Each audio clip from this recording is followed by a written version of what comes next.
49 అంటే సంతానం, 49 అంటే సంతోషం. ఈ రోజుల్లో పురుషుల్లో ముఖ్యంగా వీర్య కణాల సంఖ్య గణనీయంగా తగ్గిపోతుంది. అసలు వీర్య కణాల సంఖ్య గణనీయంగా తగ్గడానికి గల కారణం ఏంటి? వీర్య కణాల సంఖ్యను పెంచుకోవాలంటే ఎటువంటి జీవన విధానం ఉండాలి, అలాగే ఎటువంటి ఆహార నియమాలు పాటించాలనే అంశాల గురించి మనతో మాట్లాడేందుకు ఇన్ఫెర్టిలిటీ స్పెషలిస్ట్ డాక్టర్ మౌనిక గారు మనతో ఉన్నారు. మౌనిక గారు నమస్తే అండి. నమస్తే మేడం, ఈ మధ్యకాలంలో చూసుకున్నట్లయితే పురుషుల్లో ఎక్కువగా వీర్య కణాల సంఖ్య అనేది గణనీయంగా తగ్గిపోతూ ఉంది. దానికి గల కారణం ఏంటి అసలు? ఇప్పుడు ముందు కపుల్స్ మాకు వచ్చినప్పుడు ఓపీలో ఇన్ఫర్టిలిటీలో ఎంతమంది కేసెస్లో లేడీస్ వల్ల ప్రాబ్లం ఉంది లేదా ఎంతమందిలో మెన్ వల్ల ఈ ప్రెగ్నెన్సీ రావట్లేదని అడుగుతుంటారు అనమాట. సో ఇప్పుడు ఒక 10-15 years back or 2 decades back చూస్తే 30% కేసెస్లో విమెన్లో ఉండేది ప్రాబ్లం. అండ్ రిమైనింగ్లో వేరే వేరే కండిషన్స్ ఇద్దరిలో ఉండడము లేదా అర్థం కాకపోవడం కొన్ని కాంక్రీట్ రీజన్స్. బట్ ఇప్పుడు చూసినట్టయితే ప్రెజెంట్ డే వరల్డ్లో 50-50% ఇంచుమించు విమెన్లో ఎన్ని ప్రాబ్లమ్స్ ఉన్నాయో మెన్లో కూడా అంతే ఈక్వల్ కాంట్రిబ్యూషన్ ఉంది ఇన్ఫర్టిలిటీకి. ఒక హస్బెండ్ సైడ్ నుంచి మేము ఇన్వెస్టిగేషన్స్ టెస్ట్ ఏమైనా కోరుకుంటున్నామంటే అది వీర్య కణాల పరీక్షనే మోస్ట్ ఇంపార్టెంట్ టెస్ట్. లేడీకి అనేక టెస్టులు ఉంటాయి, ట్యూబల్ టెస్ట్ అని చెప్పేసి, స్కాన్ అని చెప్పి, వేరే రక్త పరీక్షలని. బట్ మెన్ సైడ్ నుంచి మోస్ట్ ఇంపార్టెంట్ టెస్ట్ మేము అడిగేది వీర్య కణాల పరీక్ష. ఈ వీర్య కణాలు తగ్గిపోతున్నాయి అని తెలిసే ముందు అసలు నార్మల్ ఏంటి, ఎప్పుడు తగ్గిపోతున్నాయని మనం డినోట్ చేయొచ్చు అంటే WHO వరల్డ్ హెల్త్ ఆర్గనైజేషన్ అని ఒక బాడీ ఉంది.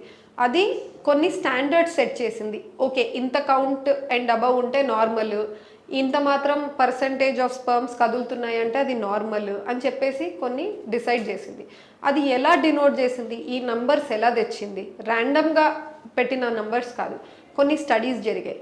ప్రతి country different countries all over the వరల్డ్లో ఎవరైతే కపుల్స్లో ప్రెగ్నెన్సీ న్యాచురల్గా వచ్చిందో అటువంటి మెన్ని ఒక చోట గ్యాదర్ చేసి వాళ్ళల్లో వీర్య కణాల పరీక్ష చేశారు.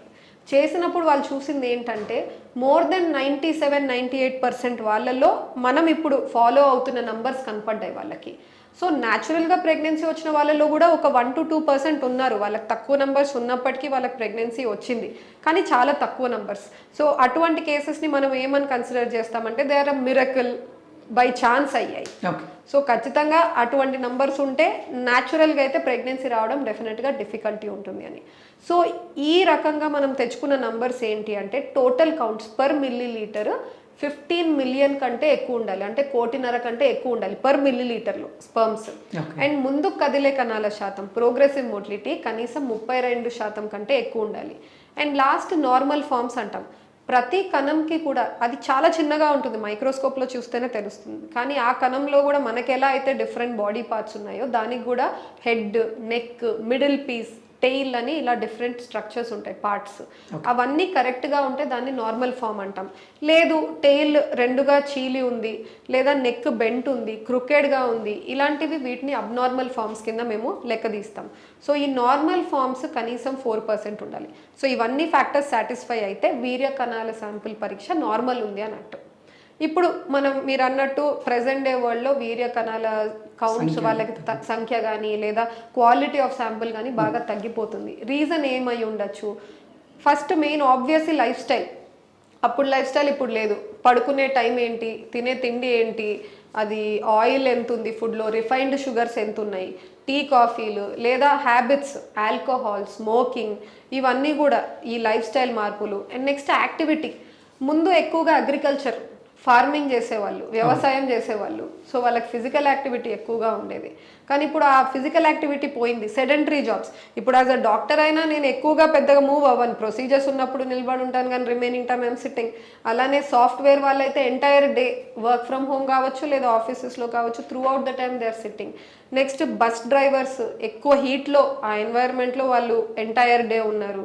కోల్ వర్కర్స్ లేదా ఇండస్ట్రీ, పెయింట్స్, ఇట్లా డిఫరెంట్ వాళ్ళు చేసే ఆక్యుపేషన్స్ ప్రతి చోట ఏదో ఒక హ్యాజర్డ్ ఉంది. డాక్టర్స్లో కూడా మీరు చూస్తే ఆర్థోపెడిషియన్స్ ఎక్కువగా ఎక్స్రేస్కి ఎక్స్పోజ్ అవుతుంటారు. టెక్నీషియన్స్, ల్యాబ్ టెక్నీషియన్స్ ఎక్స్రేస్ దగ్గర, సిటీ స్కాన్, ఎంఆర్ఐ స్కాన్, ఇక్కడ పనిచేసే వాళ్ళందరూ కూడా ఎక్స్రేస్, రేడియేషన్కి కంటిన్యూస్గా ఎక్స్పోజ్ అవుతూనే ఉన్నారు. అట్లా వాళ్ళ ఓన్ ఆక్యుపేషన్ హ్యాజర్డ్స్ వల్ల, లైఫ్ స్టైల్లో మార్పుల వల్ల ఈ కౌంట్స్ అన్నవి బాగా తగ్గిపోతున్నాయి. ఈ ఆల్కహాల్ స్మోకింగ్ కూడా సైంటిఫిక్ ఎక్స్ప్లెనేషన్ ఉంటుంది. ఎందుకు తగ్గిపోతున్నాయి, ఊరికే తగ్గిపోతున్నాయి, అసలు ఏంటి, ఇప్పుడు ఆల్కహాల్ వల్ల ఎలా తగ్గుతాయి, స్మోకింగ్ వల్ల ఎలా ఎఫెక్ట్ పడుతుంది అంటే, స్మోకింగ్ వల్ల మెయిన్గా దాంట్లో కార్బన్ మొనాక్సైడ్ లేదా టార్ వాటన్నిటి వల్ల ఏమవుతుందంటే స్పర్మ్ కదలిక దెబ్బతీస్తుంది. సో కదలిక ఎక్కువగా దెబ్బతింటుంది కౌంట్స్ కంటే కూడా. ఆల్కహాల్ సైడ్ వస్తే ఏమవుతుందంటే వీళ్ళకి ఆల్కహాల్ వల్ల ఒబేసిటీ, సెంట్రల్ ఒబేసిటీ, పొట్ట ఎక్కువ తయారవుతుంది ఆల్కహాల్ ఎక్కువ ఇంటేక్ తీసినప్పుడు. పొట్ట రీజన్లో ఉండే ఫ్యాట్ ఎక్కువైనప్పుడు ఏమవుతుందంటే ప్రతి మ్యాన్లో మేల్ హార్మోన్ టెస్టోస్టెరాన్, చాలా మందికి తెలుసు, జిమ్ వెళ్ళే వాళ్ళు, ఎక్సర్సైజ్ చేసే వాళ్ళు, ప్రతి ఒక్కరు they know sports people. So ఈ male hormone testosterone sperm production, ఉత్పత్తికి, వీర్యకణాల ఉత్పత్తికి పాల్గొంటుంది. ఈ సెంట్రల్ రీజన్, పొట్ట రీజన్లో ఫ్యాట్ ఎక్కువ అయినప్పుడు ఏమవుతుందంటే ఈ టెస్టోస్టెరాన్ అన్న male hormone lady hormone estrogen ఏదైతే ఉందో దానికి కన్వర్ట్ అవుతూ పోతుంది. సో ఎక్కువ ఫ్యాట్ అంటే ఎక్కువ టెస్టోస్టెరాన్ కన్వర్ట్ అయిపోయి ఈస్ట్రోజన్కి మనకు టెస్టోస్టెరాన్ లెవెల్స్ బాడీలో ఫాల్ అయిపోతాయి. దానివల్ల స్పర్మ్ నంబర్స్, మొటిలిటీ రెండు దెబ్బతింటాయి. అందుకని ఆల్కహాల్ స్మోకింగ్ స్టడీస్ ద్వారా ఎవ్రీవేర్ ఇట్ ఈస్ ప్రూవెన్ ఖచ్చితంగా నంబర్ని, మొటిలిటీని దెబ్బతీస్తుంది అని చెప్పేసి. ఇది కాకుండా మెడికల్ కండిషన్స్ ఉంటాయి మెన్లో, షుగర్ ప్రాబ్లము, బీపీ ప్రాబ్లము, ఇవన్నీ కూడా ప్రాబ్లం చేస్తాయి. ఎందుకంటే డయాబెటీస్, హైపర్ టెన్షన్ అంటే అవి షుగర్స్ ఎక్కువ ఉండడమే కాదు, ఆ రక్త ప్రవాహం బీజంకి, టెస్టిస్కి చేరే పద్ధతి అవి కూడా డిస్టర్బ్ అవుతూ ఉంటుంది హైపర్ టెన్షన్లో. డయాబెటీస్లో చూస్తే స్పర్మ్లో జీన్స్ ఉంటాయి, జెనెటిక్ మెటీరియల్ డిఎన్ఏ అని, దాంట్లో బ్రేక్స్ ఎక్కువ తయారవుతాయి ఇలా షుగర్ పేషెంట్స్కి, కంట్రోల్ లేదు అన్న వాళ్ళకి. సో అలా మెన్లో ఏమవుతుందంటే ఏజ్ పరంగా, లైఫ్ స్టైల్ పరంగా, వాళ్ళ వెయిట్, యాక్టివిటీ, వాళ్ళు చేసే వర్క్, వీటన్నిటి వల్ల డిఫరెంట్ రీజన్స్తో వాళ్ళకి స్పర్మ్ కౌంట్స్ పడిపోతున్నాయి. అందుకని they definitely need the help. Basic కౌన్సిలింగ్తో కుదురుతుందా, వేరే అడ్వైజెస్ ఏమన్నా ఉన్నాయా అంటే ఫర్టిలిటీ ఎక్స్పర్ట్ని మీరు మీట్ అవ్వగలిగితే డెఫినెట్గా they will be able to help you. Okay, Mounika గారు, ఈ రోజుల్లో మీరు చూసుకున్నట్లయితే అసలు సెల్ ఫోన్ లేకుండా చాలా తక్కువ మంది ఉంటున్నారు. సెల్ ఫోన్ నుంచి వచ్చేటువంటి రేడియేషన్స్ వల్ల కూడా ఈ స్పర్మ్ కౌంట్ అనేది దెబ్బతింటుందని వింటున్నాం. అది ఎంతవరకు కరెక్ట్ అంటారు? డెఫినెట్లీ అండి. ఇప్పుడు మ్యాగ్నెటిక్, ఎలక్ట్రోమాగ్నెటిక్ రేడియేషన్స్ ఉంటాయి. ఇప్పుడు బ్యాక్గ్రౌండ్ రేడియేషన్ అన్నది ఒకటి ఉంటుంది. ఎవరు తెలియదు ఏంటి అంటే కంటిన్యూస్గా మనం రోడ్ మీద నడుస్తుంటే కూడా మనం ఏదో ఒక రేడియేషన్కి ఎక్స్పోజ్ అవుతూ ఉన్నాం అనమాట. అది ఎన్వైరన్మెంట్లో ఉంటుంది ఆ రేడియేషన్. ఏంటంటే ఈ మెయిల్స్ వచ్చేసి ఈ మొబైల్ని కరెక్ట్ జేబులో పెట్టుకుంటారు. Yeah, so they keep them in the pockets. It is close వెసినిటీలో, అంటే ఆ టెస్టిస్ ఎక్కడైతే స్పర్మ్స్ ప్రొడ్యూస్ అవుతున్నాయో చాలా దగ్గర రీజన్లో ఉంటాయి కాబట్టి ఖచ్చితంగా ఎఫెక్ట్ అవుతుంది. సిగ్నిఫికెంట్ ఉంటుందా లేదా అంటే క్వాంటిఫై చేస్తే, నేను అన్నట్టు ఇప్పుడు లేడీస్ కూడా బ్యాక్గ్రౌండ్ రేడియేషన్ మనకు, లేదా మనం ఫోన్ పెట్టుకోకుండా ఆ రేడియేషన్ మనం ఎక్స్పోజ్ అవుతూనే ఉన్నాం, కానీ వీఆర్ యాడింగ్ ఆన్. అండ్ ఇదే సెల్ ఫోన్ ఏంటి అంటే మనకు ఆ సిగ్నల్ డ్రాగ్ చేయడానికి, ఇప్పుడు మనం వాడే కంపెనీ మనకు ఎన్నో ఉన్నాయి. ఇప్పుడు అమెరికాలా కాదు, అమెరికాలో ఏదో ఒక్కటే ఉంటుంది, యూరప్ వాళ్ళు దే మెయింటైన్ వన్, బట్ మనకు ఎన్నో ఉన్నాయి, డిఫరెంట్ నెట్వర్క్స్ అని ఉంటాయి. సో ప్రతి టవర్ ఆ రేడియేషన్ని పుల్ చేయడానికి ఏమవుతుందంటే మనం వాడే ఫోన్స్, ఇన్ఫ్యాక్ట్ ఇండియాలో I think the radiation levels ఇంకా కూడా ఎక్కువ ఉన్నాయి ఫారినర్స్తో కంపేర్ చేసుకుంటే. We should be very careful about it. Mounika గారు, ఈ వీరి కణాల సంఖ్య గణనీయంగా పడిపోయిన వాళ్ళకి మీరు ఇచ్చే చికిత్స ఏంటి? కణాలు తక్కువ ఉన్నాయి, ఇలా ప్రాబ్లం ఉంది అన్నప్పుడు నేను అన్నాను 15 మిలియన్ అబవ్ ఉంటే నార్మల్ అని. కొంతమందికి మైల్డ్ మేల్ ఫ్యాక్టర్ ఇన్ఫర్టిలిటీ అంటే 10 to 15 మిలియన్ మధ్యలో ఉన్నాయి, మరీ తక్కువ లేవు, అట్లని నార్మల్ లేదు, కొంచెం తక్కువ ఉన్నాయి. కదలిక కూడా మార్జినలీ తక్కువ ఉంది. వీళ్ళకు హై లెవెల్ ట్రీట్మెంట్ అవసరం లేదండి. ముందు బేసిక్ కౌన్సిలింగ్, తిండి తీసుకునే ఫుడ్లో మార్పులు, sleep correct adequate amount of time నిద్రపోతున్నారా లేదా, ఈ ఎక్సర్సైజ్ ఏమైనా చేస్తున్నారా లేదా. సో ఎక్సర్సైజ్ చేస్తే కూడా ఏమవుతుందంటే మనకు మజిల్ బిల్డ్ అవుతుంది. మజిల్ బిల్డ్ అయినప్పుడు కూడా టెస్టోస్టెరాన్ లెవెల్స్ ఇంప్రూవ్ అయ్యి కౌంట్స్ రెస్టోర్ అవుతాయి. సో ఇవి ఫస్ట్ లైఫ్ స్టైల్లో వేరియేషన్స్ తీసుకొచ్చి ట్రై చేస్తాం. దానికి తోడుగా as a doctor we want to help. ఇంకా దే వోంట్ బి సాటిస్ఫైడ్, ఎందుకంటే ప్లెయిన్ లైఫ్ స్టైల్ అంటే మోస్ట్ ఆర్ నాట్ సాటిస్ఫైడ్, ఏదో ట్యాబ్లెట్ ఫామ్ ఇవ్వాలని. సో దానికి కూడా వీ హ్యావ్ అ ట్యాబ్లెట్. అవి ఏంటంటే యాంటీ ఆక్సిడెంట్స్ అనమాట. స్పర్మ్కి అవసరం, స్పర్మ్ హెల్త్కి హెల్ప్ అయ్యే antioxidants, vitamin C, vitamin D, coenzyme Q, ఇట్లా వేరియస్ కాంపనెంట్స్ ఉంటాయి. ఎంత అమౌంట్లో, ఎన్ని మిల్లీగ్రామ్స్లో అవసరము, అవన్నీ ఆలోచించి తయారు చేసిన ఫార్ములేటెడ్ ట్యాబ్లెట్స్ ఉంటాయి అన్నమాట. సో అటువంటి యాంటీ ఆక్సిడెంట్స్ కూడా ఇవ్వచ్చు. ఇవి ఏం చేస్తాయంటే హార్మోన్స్ కాదు, అవి plain antioxidants, vitamin tablets లాగా మనం తీసుకున్నట్టు. సో డెఫినెట్గా ఉంటే హెల్పే అవుతాయి. ఒక 2-3 మంత్స్ దాకా వాడమని చెప్తాము. లేదు బట్ ఫ్యూ పీపుల్, నేను అన్న 10 మిలియన్ కంటే తక్కువ ఉంటాయి, చాలా లో కౌంట్స్ ఉన్నాయి. ఇక్కడ మనం దాన్ని ఇగ్నోర్ చేయకూడదు. సరే మీరు లైఫ్ స్టైల్ ఏదో చేస్తూ ఉండండి, డైట్లో వేరియేషన్స్ తెస్తూ ఉండండి అని ఇగ్నోర్ చేస్తే ఏమవుతుందంటే ఏదో ఆర్గానిక్ డిస్టర్బెన్స్ ఉంటుంది లోపల. అది మన కోసం వెయిట్ చేయదు, మనం చేసే చిన్న చిన్న మార్పులకు రెస్పాండ్ కూడా కాదు. ఆ ప్రాసెస్ అనేది కంటిన్యూ అవుతూ ఆ కౌంట్స్ ఇంకా కూడా పడిపోయి రేపు జీరో అయ్యే అవకాశం కూడా ఉంటుంది. అందుకని ఇగ్నోర్ చేయలేం. 10 మిలియన్ కంటే తక్కువ ఉంది అంటే హార్మోన్స్ టెస్ట్ చేయిస్తాం. ఎక్కడ ప్రాబ్లం ఉంది, మెదడు నుంచి సిగ్నల్ అందాక ఈ ప్రాబ్లం అవుతుందా, బీజంలో ప్రొడక్షన్ అవ్వట్లేదా, లేదా ఇన్ఫెక్షన్ వల్ల బయటకు వచ్చే దారుల్లో ఎక్కడన్నా అడ్డంకు ఏమన్నా ఏర్పడిందా, దానివల్ల ఈ కౌంట్స్ మనకు మొత్తం కనిపించట్లేదా అని చూసుకోవాల్సి ఉంటుంది. కొన్ని జన్యుపరంగా ఏమైనా ప్రాబ్లమ్స్ ఉన్నాయా, స్క్రోటం అంటే బీజం దగ్గర స్కాన్ కూడా తీస్తాము. ఇవన్నీ చూసి ట్రీట్మెంట్ వాళ్ళకు పెట్టచ్చా లేదా, ఇంజెక్షన్స్ ఇవ్వచ్చా లేదా అన్నది కూడా ఈ హార్మోన్స్ బేసిస్ మీద డిసైడ్ అవుతుంది.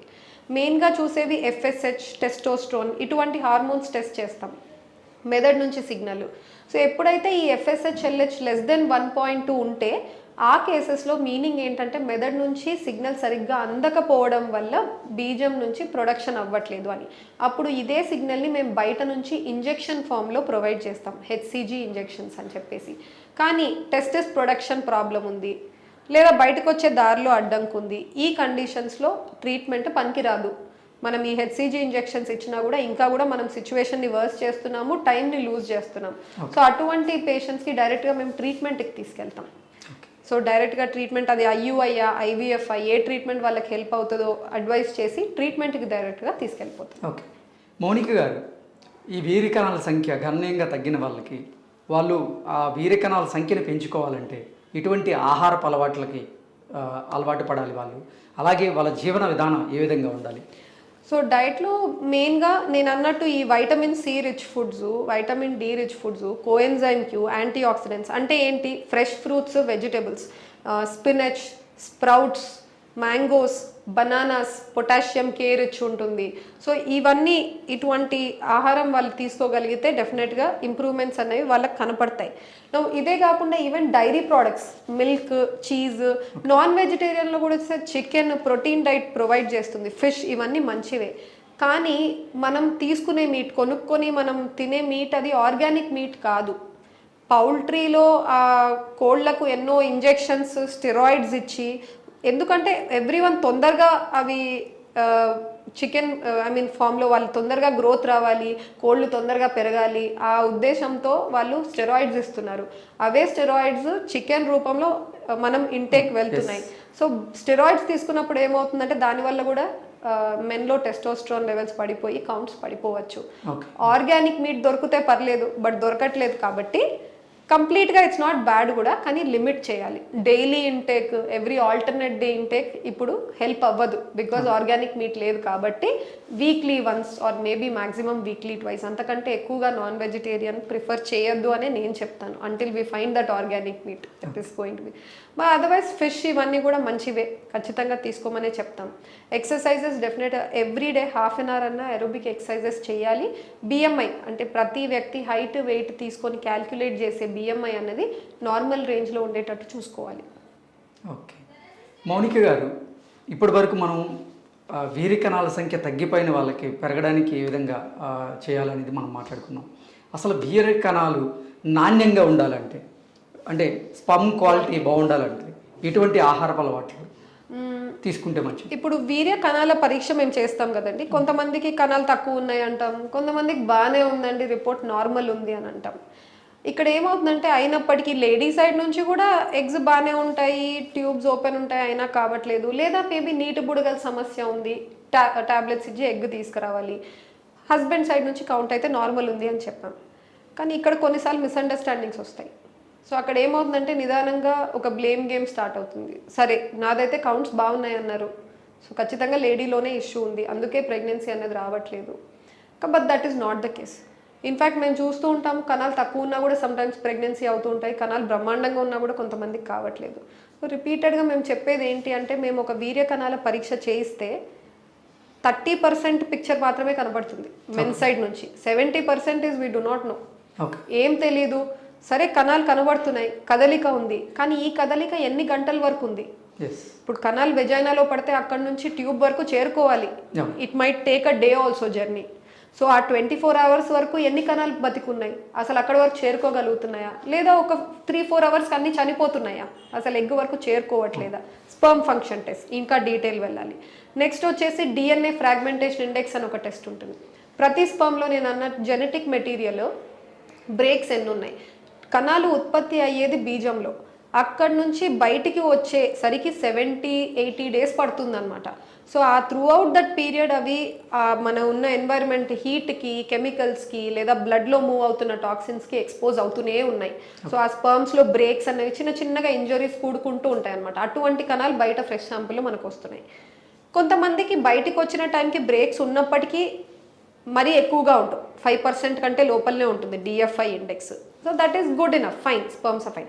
బట్ కొంతమందిలో 15% అబవ్, 30% అబవ్ ఉంటుంది. నేను అన్నట్టు డయాబెటిక్ పేషెంట్స్లో షుగర్ కంట్రోల్ లేదు, లేదా నేను అన్న వెరీ హాట్ ప్లేసెస్లో వర్క్ చేస్తున్నారు, ఇండస్ట్రీస్లో, ఫ్యాక్టరీస్లో, వీళ్ళకు DFI టెస్ట్ చేసినప్పుడు చాలా హై వస్తుంది అనమాట.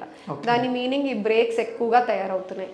అప్పుడు మేము ఏం చేయాలంటే కొన్ని మెడిసిన్స్ అన్నా పెట్టి ఉపయోగం ఉందంటే పర్లేదు, లేదు అంటే ఏం చేస్తామంటే వాళ్ళకి ట్రీట్మెంట్ ప్లాన్ చేసినప్పుడు డైరెక్ట్గా బీజంలో సూది వేసి అక్కడి నుంచి తీసిన స్పర్మ్స్ని వాడతాం. రీజన్ ఇస్ బీజంలో ప్రొడ్యూస్ అయినప్పుడు అవి they are like fresh babies, ఏం జబ్బులు రాకుండా they are like fresh babies, కాబట్టి ఆ స్పర్మ్స్ వాడతాం instead of the freshly ejaculated sperm. So రిపీటెడ్గా నేను చెప్పేది ఏంటంటే క్వాలిటీ అన్నది పూర్తిగా ఎవరు చూడలేరు, ఎవరు డిటర్మిన్ చేయలేరు. సో ఓన్లీ 30% మనకు వీర్యకణాల పరీక్షలో తెలుస్తుంది. There is a lot that is quality పెరగడానికి, అంటే స్పర్మ్ క్వాలిటీ పెరగడానికి ఏదైనా పర్టికులర్ అంటే ఫుడ్ ఏదైనా ఉందా? ఫుడ్ నేను చెప్పినవే హెల్ప్ అవుతాయండి. ఓవరాల్ యాంటీ ఆక్సిడెంట్స్ కూడా మేము పెట్టేది రీజన్ అందుకే. ఈ కోఎన్జైమ్ Q అని కొన్ని ఎలిమెంట్స్ ఉంటాయి, అవి మనకు ఫుడ్ డైట్లో పూర్తిగా దొరక్కపోవచ్చు ఇన్ ఫార్మ్ ఆఫ్ ఫుడ్స్. అందుకనే మెడికల్ ఫామ్లో తయారైన ట్యాబ్లెట్ని దాంట్లో కూడా మిల్లీగ్రామ్స్ ఇస్తామన్నమాట. ఈ సో అయితే 200 మిల్లీగ్రామ్స్ ఉంది, ఇది సో అయితే 300 మిల్లీగ్రామ్స్ ఉంది అని. ఇది ఎందుకు డివైజ్ అయింది అంటే ఎన్నో రీసెర్చ్ స్టడీస్ ద్వారా స్పర్మ్ హెల్త్ని ఇంప్రూవ్ చేయాలి అంటే ఈ పద్ధతులు ఫాలో అయితే బెటర్ అని డిసైడ్ అయ్యి తయారు చేసిన ట్యాబ్లెట్స్ అనమాట. ప్రతి ట్యాబ్లెట్లో ఒక ట్యాబ్లెట్లో అనుకున్న అమౌంట్ లేదనుకోండి, we add on an other tablet దాంట్లో ఎక్స్ట్రా ఉంటే. సో అడిక్వేట్గా ఎంత పర్ డే అవసరమో స్పర్మ్ హెల్త్ని బూస్ట్ చేయడానికి ఖచ్చితంగా చేస్తాం. ఇంకా apart from that the husband side నుంచి ఆయన ఇప్పుడు ఆక్యుపేషన్ మార్చలేం. I mean someone who works in the lab can't resign, orthopaedician can't change his profession. కానీ వాళ్ళ సైడ్ నుంచి ఏమైనా షీల్డింగ్ వేసుకోవడము, అటువంటి ఏమైనా ప్రికాషన్స్ ఖచ్చితంగా తీసుకోవాల్సి ఉంటుంది. ఓకే, మౌనిక గారు, పురుషుల్లో సహజ సిద్ధంగా టెస్టోస్టెరాన్ హార్మోన్ రిలీజ్ అవ్వాలంటే వాళ్ళు ఎటువంటి జాగ్రత్తలు తీసుకోవాలి, ఎటువంటి ఆహార నియమాలు పాటించాలి, ఎటువంటి వ్యాయామాలు చేయాల్సినటువంటి అవసరం ఉంది? Okay, so diet, life style మార్పులు అవి మనం మాట్లాడాం కదండి. అడిక్వేట్ స్లీప్, టైమ్లీ స్లీప్ ఉండాలి. మెలటోనిన్ అని ఒకటి ఉంటుంది మనకు, హార్మోన్ బయోలాజికల్ క్లాక్ని సెట్ చేస్తుంది. అంటే నైట్ టైం మనం so time to so time, preferably 11 కల్లా మనం నిద్రపోవాలంటారు. బియాండ్ 11 వెళ్ళే కొద్ది ఏమవుతుందంటే క్వాలిటీ ఆఫ్ స్లీప్ కాంప్రమైజ్ అవుతుంది. సేమ్ అవర్స్ మనం నిద్రపోవచ్చు, 1కి నిద్రపోయి మీరు 9కి లేచినా, 11కి నిద్రపోయి 7కి లేచినా, it is not the same. ఎక్కువ టైర్డ్ అనిపిస్తుంది. There is a reason, everything has a reason. So ఆ బయోలాజికల్ క్లాక్ చాలా ఇంపార్టెంట్. Next exercises. ఇప్పుడు మెన్కి ఫిట్నెస్ బాగా ఇంట్రెస్ట్ ఉంది, అందరు కూడా want to go to the gym, they make a body, so అవన్నీ ఇంట్రెస్ట్ ఉన్నాయి. ఈ టైంలో వాళ్ళు వే ప్రోటీన్స్ అవన్నీ హెల్తీనే, కానీ కొంతమంది తొందరగా బాడీ తయారు చేసుకోవాలన్న ఐడియాతో టెస్టోస్టెరాన్ సప్లిమెంట్స్ తీసుకుంటారు బయట నుంచి, స్టెరాయిడ్ ఇంజెక్షన్స్ తీసుకోవడం అది పూర్తిగా నాట్ అడ్వైజబుల్ అండి. ఎందుకంటే బాడీలో ఇంజెక్షన్స్ తీసుకోవడం వల్ల ఎటువంటి సైడ్ ఎఫెక్ట్స్ వచ్చే అవకాశం? ఇక్కడ ఏమవుతుందంటే మనకు బ్రెయిన్ నుంచి FSH LH అన్న సిగ్నల్స్ వస్తాయి టెస్టిస్కి. టెస్టిస్లో టెస్టోస్టెరాన్ అన్నది ప్రొడ్యూస్ అవుతుంది. ఆ ప్రొడ్యూస్ అయిన లెవెల్స్ మనకు కణాలు ఉత్పత్తి చేయడానికి హెల్ప్ అవుతున్నాయి. మనం ఈ టెస్టోస్టెరాన్ లెవెల్స్ ఒక లెవెల్ వరకు ఉంటేనే మెదడు నుంచి సిగ్నల్ వస్తూ ఉంటుంది. మనం ఏం చేస్తున్నామంటే ఆర్టిఫిషియల్గా బయట నుంచి టెస్టోస్టెరాన్ ఇచ్చేటప్పుడు మెదడుకి ఏమనిపిస్తుంది అంటే సరిపడా ఉంది, నేను సిగ్నల్ పంపాల్సిన అవసరం లేదు. So the brain goes in to an negative feedback అంటాం అనమాట. ఆ FSH LH సిగ్నల్స్ పంపించడం ఆపేస్తుంది. అప్పుడు టెస్టిస్ కూడా ప్రొడక్షన్ చేయడం స్లోలీ డిక్లైన్ అయిపోతుంది. సో ఇలా బయట నుంచి ఎగ్జోజినస్గా టెస్టోస్టెరాన్ తీసుకుంటే ఎఫెక్ట్ అవుతుంది. So we tell avoid steroids. ఈ వే ప్రోటీన్ అవన్నీ పర్లేదండి, ఎందుకంటే పర్ డే వాళ్ళు చేసే జిమ్ లేదా వాళ్ళు చేసే ఎక్సర్సైజెస్కి certain amount of protein requirement ఉంటుంది. అది వాళ్ళు తీసుకునే మిల్క్లో కష్టం, అది ఆల్మోస్ట్ ఎన్నో లీటర్స్ ఆఫ్ మిల్క్ తాగాల్సి వస్తుంది, అది చెయ్యలేం. కాబట్టి దాన్ని కాంపాక్టెడ్ వర్షన్లో వే ప్రోటీన్ని తయారు చేయడం జరిగింది. That is okay. బట్ ఈ ఎగ్జోజినస్గా స్టెరాయిడ్స్, టెస్టోస్టెరాన్ తీసుకోవడం మాత్రం it's not advisable. Okay Mounika గారు, అసలు పురుషుల్లో వీర్య కణాలు తగ్గడానికి గల కారణాలని, అలాగే వీర్య కణాభివృద్ధి జరగాలంటే ఎటువంటి ఆహార నియమాలు పాటించాలనే అంశం గురించి మీరైన శైలిలో చాలా అద్భుతంగా వివరించారు. ధన్యవాదాలు. Thank you.